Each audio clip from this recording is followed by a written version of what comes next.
ବିନଷ୍ଟ ହୁଏ ଅଭିମାନ ଆପଣା କର୍ତ୍ତାଦି ଜ୍ଞାନ। ଜନ୍ମଇ ନିଜ ଭାବେ ରତି ଏ ପରା ପରେ ନୁହେଁ ଗତି। ସେ ପୁଣି ଅନନ୍ତ ବାହାରେ ଦୁଃଖ ସୁଖ ନ ବିଚାରେ। ସେ ପୁଣି ଅନ୍ତର ବାହାରେ ଦୁଃଖ ସୁଖ ନ ବିଚାରେ। ବାହାରେ ନ ଦିଶଇ କିଛି ଘଟାଦି ବସ୍ତୁ ଯେବେ ଲକ୍ଷୀ। ଏଥିରୁ ପ୍ରତିଲକ୍ଷ୍ୟ ଦେବା ଭୁନରୂପ ଦେଖାଇ କହିବା। ଦୁଷ୍ଟ ଦୁଷ୍କର ହୀନ ବୁଦ୍ଧି ଏହାଙ୍କ ହେତୁ ମନ ବୃଦ୍ଧି। ଯେ ଆତ୍ମା ଏ ମୋହର ପର ଏ ଭେଦ କରେ ଅହଙ୍କାର। ଭେଦ କରନ୍ତା ଯେବେ ମଲା ତାର ଅଜ୍ଞାନ କ୍ଷୟ ଗଲା। ଶେଷେ ଅଜ୍ଞାନ ସର୍ବ ଏକ ଭୁନରୂପ ବିଚାର ବିବେକ। ଯେ ଶନେ ଶୟନ ସ୍ୱପନେ ମିଥ୍ୟା ବିଳାପ ଦେଖେ ମନେ। ଆପଣେ ହୋଇଥାଇ ରାଜା ସମସ୍ତେ ଦେଖେ ନ ଜନ ପ୍ରଜା। ସୈନ୍ୟ ସାମନ୍ତ ରଥ ଗଜ ସତ୍ୟ ପ୍ରତ୍ୟେପେ ମଣେ ତେଜ। ପୁଣି ସ୍ୱପ୍ନ ଅବସାରେ ସକଳ ମିଥ୍ୟା କରି ମଣେ। ରାଜ ସମ୍ପଦ ଭୋଗ ଯେତେ ଶୋଚନା ନ କରଇ ଚିତେ। ତକ୍ଷଣେ ଜ୍ଞାନ ଉପଜିଲେ ସର୍ବନାଶ ଯାନ୍ତି ଭଲେ। ଏ ଆତ୍ମା ଦେଖାନ୍ତି ପୁରୁଷ ଇନ୍ଦ୍ରିୟ ଅର୍ଥାଦି ପ୍ରକାଶ। ଏବେନି ପର ଅହଙ୍କାରେ ଏ ଭେଦ ବ୍ୟବସ୍ଥା ବିଚାରେ। ଯାବତ ଉପାଧି ଅଛଇ ତାବତ ଭେଦ ବୁଦ୍ଧି ଥାଇ। ଉପାଧି ଅନ୍ତେ ସର୍ବନାଶେ ତେବେ ସେ ଆତ୍ମା ପରକାଶେ। ହେ ଆତ୍ମା ପରମ ପୁରୁଷ ଯାହାର ନାହିଁ ଶୁଣ ଦୋଷ। ଉପାଧି ଭେଦ ଭିନ୍ନେ ଦୃଶ୍ୟେ ତା ବିନା ଏକାଗ୍ରେ ପ୍ରକାଶେ। ଯେବେ ଦର୍ପଣ ଜଳାଦିରେ ଆପଣା ପ୍ରତିବିମ୍ବ ଧରେ। ଏବେ ନିଜେ ଶନେ ଦିଶନ୍ତି ଆପଣା ଶରୀର ଅତିଥି। ଉପାଧି ହେତୁ ଭିନ୍ନେ ଭିନ୍ନେ ତା ଅବଶେଷ ଏକ ଚେନେ। ଶୁଣ ହେ ପୃଥୁ ମହୀପତି ଅସଙ୍ଗ ବ୍ରହ୍ମେ ହୁଏ ରତି। ଏବେନି ମୁଖ୍ୟ ମାର୍ଗେ ହେତୁ ଭୋଗ ସାଗର ପାର ସେତୁ। ଶୁଣ ସୁମନ୍ତେ ହେ ରାଜନ ବିବେକହୀନ ଯେବା ଜନ। ତାହାର ଆତ୍ମାରତି ନୋହି ଯେବେ ଅଳଙ୍କାର ବହେ। ଏ ମୋର ଦାରା ସୁତ ଘର ବୋଲି ବିଷୟ ଅନ୍ଧକାର। ବିଷୟା ରସେ ଇନ୍ଦ୍ର ରସି ମନକୁ ଆଣନ୍ତି ଆକର୍ଷି। ଇନ୍ଦ୍ରିୟ ସଙ୍ଗେ ମନ ରସେ ନିଜ ଚେତନା ବଳେ ଧ୍ୱଂସେ। ଏଣୁ ବିବେକ ତାର ନୋହି କୁସଙ୍ଗ ଦୋଷ ମନ ମୋହି। ଯେ ଶନେ କୂପ ଆଦି ମୂଳ ହ୍ରଦରୁ ଓଟରାଇ ଜଳ। તે ଶନେ ଦେଖ ବିଷୟ ହରଇ ସର୍ବ ମନ ବୁଦ୍ଧି। ଚେତନା ବଳେ ଶ୍ରୁତି ରହି ଭାର ଅଭାବେ ଶ୍ରୁତି କାହିଁ। ଯାହାର ଶ୍ରୁତି ହୁଏ ନାଶ ତା ହୃଦେ ଜ୍ଞାନ ଅପ୍ରକାଶ। ଜ୍ଞାନ ବିନାଶେ ଆତ୍ମା ହତ ବେଦାନ୍ତେ କହନ୍ତି ପଣ୍ଡିତ। ଶୁଣ ନୃପତି ପୁରୁଷର ଏଥିଟି କାହିଁ ନାହିଁ ପାର। ବିଷୟ ସୁଖ ଭୋଗ ନାହିଁ ହୁଅଇ ଆତ୍ମା ବୋଧେ ଭୋଗୀ। ଯେ ନିଜ ହାନି ନ ବୁଝଇ ତାର ବିବେକ ଶୁଣ କାହିଁ। ଅର୍ଥ କାମଦି ଧନ ରାଏ ଏ ସର୍ବ ବିନାଶ ଉପାଏ। ଯେ ନର ଆଜ୍ଞା ବିଦ୍ୟହୀନ ତା ଜୀବ ସ୍ଥାବନର ସମାନ। ଯାଚିତେ ବ୍ରହ୍ମରତି ନୁହେଁ ସର୍ବ ଅନାଥେ ଭାବ ହୁଏ। ଏବେ ହେ ଶୁଣ ନୃପରାଣ ଚତୁର୍ବର୍ଗର ଯେ କାରଣ। ଯେ ଧର୍ମ ଅର୍ଥ କାମ ମୋକ୍ଷେ ଏ ଚାରି ମଧ୍ୟ ଶ୍ରେୟ ମୋକ୍ଷେ। ଧର୍ମାଧି କାମ ବୋଲି ଯାହା ଅନିତ୍ୟ ମିଥ୍ୟା ବୋଲି ତାହା।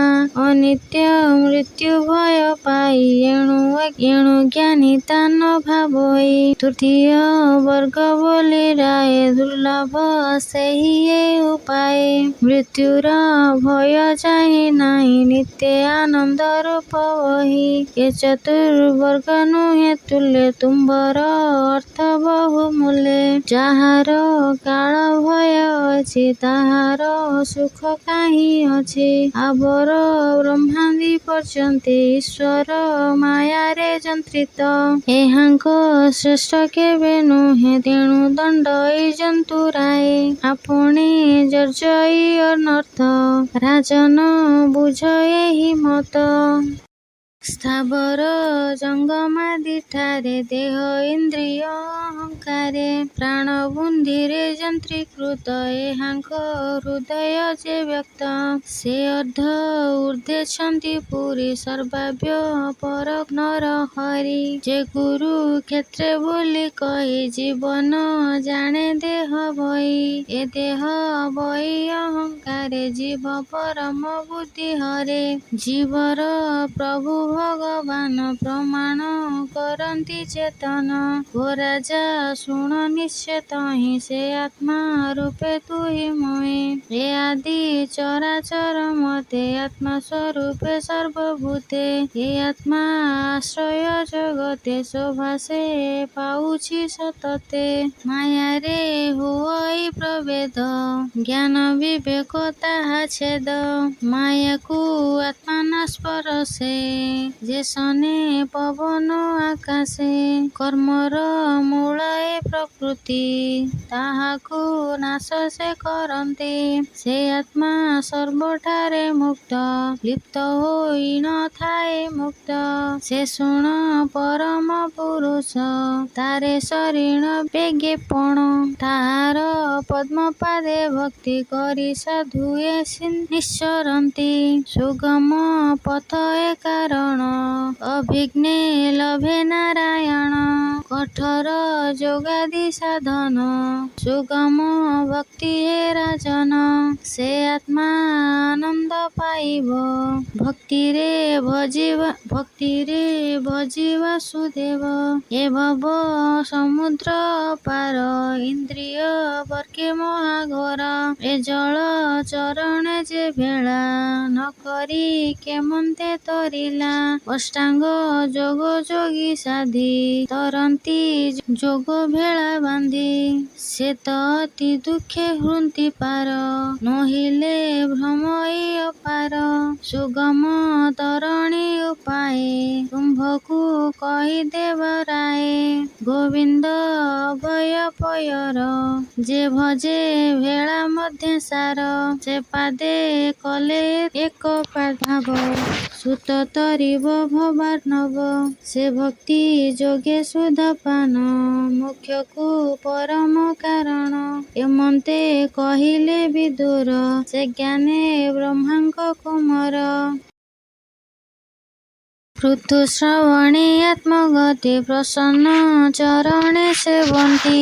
ତୁମ୍ଭେ ଦୟାଳୁ ଯୋଗୀ ଜନ ସୌଭାଗ୍ୟେ ତୁମ୍ଭେ ଦର୍ଶନ। ଯେଣୁ ଗୋବିନ୍ଦ କୃପା ଥିଲା ତେଣୁ ଦର୍ଶନ ମୋର ହେଲା। ହରିଙ୍କୁ ଦେଖାଇବା ପାଇଁ ମୋହିତେ ଅଇଲ ଗୋସାଇଁ। ମୋର ସଂଶୟ ଯେବା ଥିଲା ତୁମ୍ଭେ ପ୍ରସନ୍ନେ ଦୂର ହେଲା। ମୋ କାମ ମନୋରଥ ଯେତେ ସମ୍ପୂର୍ଣ୍ଣ କରିଦେଲେ ମୋତେ। ତୁମ୍ଭକୁ କି ଭାବେ ସେବିବି ଉତ୍ତମ ଦ୍ରବ୍ୟ କିବା ଦେବି। ଯେ କିଛି ଦ୍ରବ୍ୟ ଅଛି ମୋର ସାଧୁଙ୍କୁ ଉତ୍ତମ ବ୍ୟବହାର। ସୁଦୟା କରି ସାଧୁ ଜନେ ରାଜା ବିଭୂତି ତୋଷ ମନେ। ସମର୍ପିଛନ୍ତି ମୋର ତହିଁ ଯେଣେ ପ୍ରଭୁତ ମୋର ନାହିଁ। କି ଭାବେ କରିବୁ ସେବନ ଏ ଦେହ ସାଧୁଙ୍କ ଅଧୀନ। ଯେନେ ବାଳକେ ଯେନେ ବହି तात ଜନନୀ ଧନ ଦେଇ। ସମର୍ପଣ କରେ ଗ୍ରହଣ ସେ ସର୍ବ ତୁମ୍ଭରେ ଅର୍ପଣ। ତୁମ୍ଭେ ସନ୍ତୋଷ ଶକ୍ୟ ନାହିଁ ରାଜସେବକ ପ୍ରାୟ ହୋଇ। ତାଙ୍କୁ ତାମୂଳ ନିୟୋଜନ୍ତି ମଧ୍ୟରେ ସେ ବଳ ବୋଲାନ୍ତି।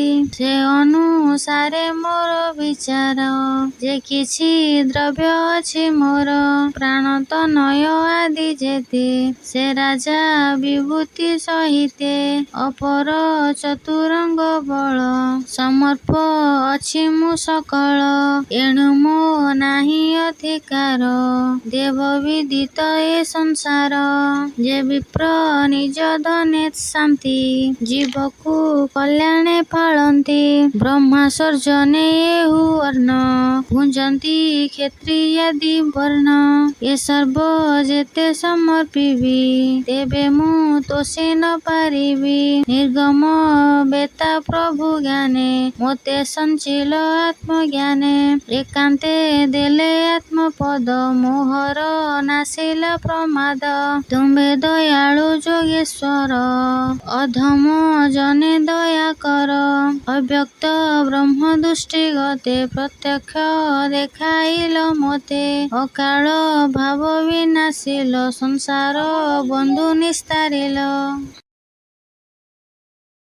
ହେମନ୍ତ ମହିମା ତୁମର ଅଶେଷ, ଯିବେ ଦୟା କର, ଏଣୁ ଗୁରୁଙ୍କ କଲ୍ୟାଣ, ସାଧବ ମୁଖ୍ୟର କାରଣ, କେମନ୍ତେ ସନକାଦି ଜନେ, ସନ୍ତୋଷେ ସେ ପୃଥୁ ବଚନେ, ନୃପଶାଳତା ପ୍ରଶଂସିଲେ, ତକ୍ଷଣେ ଅନ୍ତର୍ଯାନ କଲେ, ଅନ୍ତର୍ଧ୍ୟାନ ଗଲେ, ସକଳ ଜନ ଦୃଷ୍ଟିଗ୍ରତେ, ସିଦ୍ଧେ ଗମିଲେ ଇଚ୍ଛା ମତେ, ତଦନ୍ତେ ସେ ପୃଥୁ ରାଜନ, ମହତ ଶୁଣେ ସେ ପ୍ରଧାନ, ଆଧ୍ୟାତ୍ମ ଶିକ୍ଷାରେ ରହିଲେ, ସେ ଆତ୍ମା ଜ୍ଞାନ ପୂର୍ଣ୍ଣ ହେଲେ, ଆତ୍ମାରେ କରି ଅବସ୍ଥିତ, କାଳରେ କର୍ମାଦି କରନ୍ତି, ଯେ ତତ୍ତ୍ୱ ଯଥୋଚିତ, ଏମନ୍ତ ଅଛଇ ନାଚବିତ, ସେ ଅନୁସାରେ କର୍ମ କଲେ, ବିପ୍ରଙ୍କୁ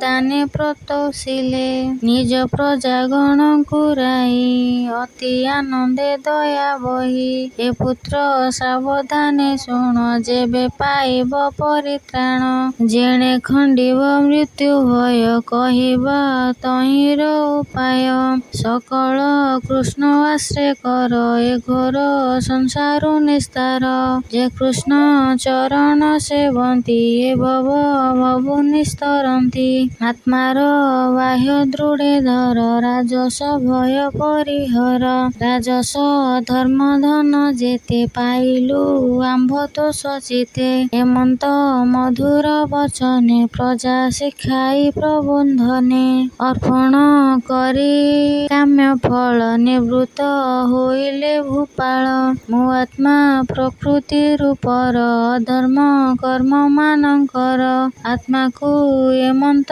ଯେ ଆଣି, ଗୃହେ ରହିଲେ ନୃପମଣି, ସମ୍ପଦ ପୁରୀ ପୂରେଛନ୍ତି, ଇନ୍ଦ୍ରିୟ ଭୋଗ ନଇଛନ୍ତି, ଛାଡ଼ି ସକଳ ଅହଙ୍କାର, ବିଷୟ ଆଦି ଯେ ବିକାର, କେଉଁ କର୍ମରେ ଲିପ୍ତ ନୋହି, ସୂର୍ଯ୍ୟ କିରଣ ପ୍ରାୟ ଦେହି, ଏଣୁ ରୂପେ ଆଧ୍ୟାତ୍ମ ଗୋଚରେ, କର୍ମ ଆଚରନ୍ତି ସଂସାରେ, ତାଙ୍କର ଅର୍ଥ ନାମେ ନାରୀ, ପ୍ରତ୍ୟକ୍ଷେ ଲକ୍ଷ୍ମୀ ଅବତରୀ, ପଞ୍ଚତନୟ ତାଙ୍କଠାରେ, ପୃଥୁ ଜନ୍ମାଇଲେ ବ୍ୟଭାରେ,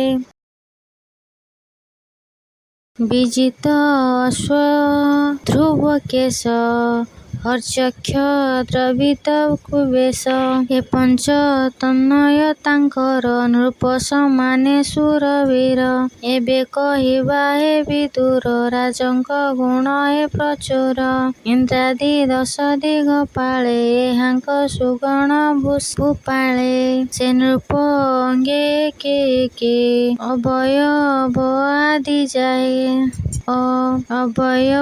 ଆଦି ଯାକେ, ବସିଲେ ସ୍ୱବୃତ୍ତି ଆବୋରି, ଶୁଣ ବିଦୁର ହେତୁ କରି, ଜଗତ ପରିପାଳିବାରେ, ଯେ ଜନ୍ମ ଲଭିଲେ ସଂସାରେ, ମନ ବଚନ ତୋର ବୃତ୍ତି, ଆଣି ସୁନ୍ଦର ଗୁଣ କୀର୍ତ୍ତି, ଏଣୁ ରଞ୍ଜିତ ଜନ ପ୍ରଜା, ତେଣୁ ତାହାଙ୍କ ନାମ ରାଜା, ତା ତୁଲେ ନାହିଁ ନୃପବର, ତା ପ୍ରତି ସମତୁଲକାର, ସେ ରାଜା ସୂର୍ଯ୍ୟଙ୍କ ସମାନ, ଜାତେ ଯେ ମହି ଦିଅନ୍ତି ଦାନ। କେହି ନ ପାରେ ତେଜ ଧ୍ୱଂସୀ ତେଣୁ ସେ ଅଗ୍ନିର ସରଶ୍ମି। ରଣେ ଦୁର୍ଜୟ ମହାରାଜା ତେଣୁ ମହେନ୍ଦ୍ର ମତ ତେଜା। ମହିଷ୍ଣୁ ଗୁଣେ ସେ ପୃଥିବୀ ଅଭୀଷ୍ଟ ଦାନେ ସ୍ୱର୍ଗ ଛବି। ଜିମୁତ ପ୍ରାୟ ବୃଷ୍ଟି କରେ ପ୍ରଜା ପ୍ରାର୍ଥନା କାମ ପୁରେ। ପୟୋଥି ପ୍ରାୟ ସେ ଗମ୍ଭୀର ସ୍ୱଧୀରେ କନକ ଭୂଧର। ଧର୍ମ ସମାନେ ସାକ୍ଷା କରି ଆଶ୍ଚର୍ଯ୍ୟ ହେମ ବାଳଗିରି। କୁବେର ତୁଲେ ଧନେଶ୍ୱର ରକ୍ଷଣେ ରତ୍ନାକର। ଗୁଣେ ସକଳ ଜୀବେ ପ୍ରାଣ ତେଣୁ ଅତୁଲ୍ୟ ସମୀରଣ। ଗଗନେ ବଳ ତେଜ ଘେନି ଏଣୁ ମରୁଣ ସମମାନି। ଏଣୁ ମତୁର ସମମାନି କ୍ରୋଧରେ କାଳ ରୁଦ୍ର ସମ। ସୁନ୍ଦରେ ତାଙ୍କରି ପୁକାମ ପାପ କର୍ମେ ସମଗଜ ଇନ୍ଦ୍ର। ଦୟାରେ ସେ ମନ ନରେନ୍ଦ୍ର ପ୍ରଭୁତ୍ୱ ପରେ ଯେନେ ବିଧି। ଗୁରୁ ସମାନେ ବ୍ରହ୍ମ ସାଦି ହରସ ଅନେ ନିତେନ୍ଦ୍ରିୟ। ପାଳନେ ଗୁରୁ ବିପ୍ର ପ୍ରିୟ। ବିଷ୍ଣୁ ବୈଷ୍ଣବ ଜନ ଠାରେ ସେବନ୍ତି ବିନୟ ଭାବରେ। ସମ ପ୍ରତୁଲ୍ୟ କେହି ନାହିଁ ସର୍ଜନେ ଦୂତି ବ୍ରହ୍ମା ସେଇ। ଏ ତିନି ଲୋକେ ତାଙ୍କ ଯଶ ଯେହ୍ନେ ପ୍ରବେଶ ହରି ରସ। ଶ୍ରୀରାମ ତୁଲେ କୀର୍ତ୍ତିକାରୀ ଶୁଣ ଗାବନ୍ତି ନର ନାରୀ। ଶୁଣ ବିଦୁର ଭାଗ୍ୟବନ୍ତ ସେ ପୃଥୁ କୁମାର ଚରିତ। କହି ବିପ୍ର ଜଗନ୍ନାଥ ସନ୍ଥ ଚରଣେ ଦେଇ ଚିତ୍ତ। ଇତି ଶ୍ରୀମଦ୍ଭାଗବତେ ମହାପୁରାଣ ପରମହଂସ ସଂହିତାୟ ବୈୟାସିକ୍ୟାଂ ଚତୁର୍ଥ ସ୍କନ୍ଧେ ପୃଥୁ ଚରିତେ ନାମ ଦ୍ୱାବିଂଶୋऽଧ୍ୟାୟः।